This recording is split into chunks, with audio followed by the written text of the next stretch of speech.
Mambo vipi? Mimi naitwa Lucy John Bosco. Karibuni sana kwenye Sugar na Lucy. So, mfungo tunaokaribisha kesho. Mfungo mtakatifu wa Ramadhani tunaokaribisha kesho. So nataka tu niwakumbushe mambo mawili matatu kwa wale ambao wana kisukari na wanategemea kufunga. Kitu cha kwanza ambacho nategemea kwamba umeshafanya ni kufanya vipimo vya kisukari miezi mitatu nyuma, kwa maana kama umefanya mwezi wa 10 ni sawa, kama umefanya mwezi wa 11 pia ni sawa. Kitu cha pili, naamini kabisa daktari wako amekushauri ya kwamba unaweza kufunga, lakini kama wewe una aina ya kwanza ya kisukari na unatumia insulin, na hata kama una aina ya pili ya kisukari na unatumia insulin, sidhani kama daktari wako amekushauri kufunga.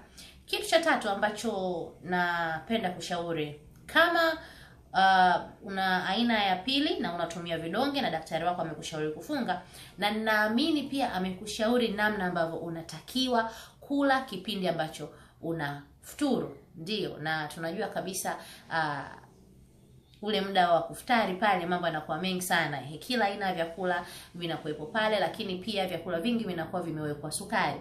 Uji una sukari, maharage yana sukari, mihogo ina sukari, viazi vina sukari, chapati za maji pia huwa zinawekwa sukari. Kwa hiyo ninaamini daktari pia amekukumbusha na amekusisitiza kwamba kipindi cha kufutari pale uwe makini sana, na utaratibu ni ule ule: wanga kidogo, protini ya kutosha, na mboga za majani ama salad ya kutosha. Ndio.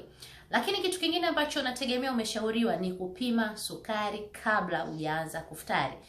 Umeshashika udhu, umeenda kuswali, umefika pale mkekani kufuturu, hakikisha kwamba umepima sukari yako, kwa sababu hiyo ndio itadetermine namna gani ambavyo unatakiwa kula wakati huo. Kitu kingine ambacho ni muhimu sana kukumbusha ni kwamba wakati unakula daku, pima sukari yako.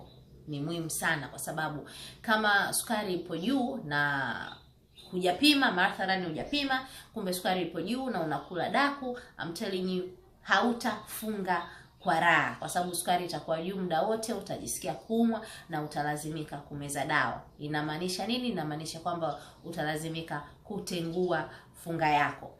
Na vile vile huenda sukari yako ikawa ipo chini na hujala vizuri daku, utalazimika tu kutengua funga yako, kwa sababu sukari itakuwa ipo chini sana na huna namna yoyote ya kujisaidia zaidi ya kula chakula ama chochote chenye sukari ili kuipandisha kidogo sukari yako. Nasisitiza tu jali afya yako, pima mara kwa mara kila unapopata nafasi. Mimi naitwa Lucy John Bosco na hii ilikuwa Sugar na Lucy, ni tips tu za kabla ya mfungo. Bye bye.